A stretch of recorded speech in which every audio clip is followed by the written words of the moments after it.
இது தாங்க இந்த வருஷம் எங்களுக்கு காய்கறிகளில் கிடைச்ச பெரிய விளைச்சல் என்று சொன்னால் இந்த பூசணிக்காய் தான்.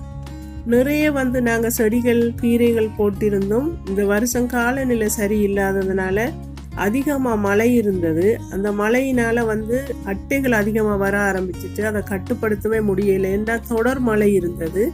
அதனால வச்ச செடிகளை கீரைகளை எல்லாம் அதிகமாக இந்த அட்டைகளே சாப்பிட்டு போயிட்டு அதில் தப்பினது ஒரு சில செடிகள் தான். அதில் இந்த பூசணி கொடியும் உண்டு. இந்த பூசணி கொடியை அதை சாப்பிடாம விட்டது பெரிய விஷயம்தான். அதை ஒன்று தான் தப்பி பலன் தந்துருக்குது. நிறைய இந்த பூசணி கொடியில் காய்கள் காய்ச்சிருக்குது. பார்க்கவே ரொம்பவே சந்தோஷமாக இருந்தது. வச்சதுக்கு இந்த வருஷம் கிடைச்சது பலன் பார்த்தீங்கன்னா காய்கறிகளில் இதுதான். இந்த பூசணி கொடியும் பார்த்தீங்கன்னா முழு இடத்தையுமே முழு தோட்டத்தையுமே நிரப்பிட்டுது. அது வேலிகள்லையும் படர்ந்திருந்தது. ரொம்பவே பார்க்க அழகாகவும் இருந்துச்சு. அதனாலே நான் எதையுமே வெட்டி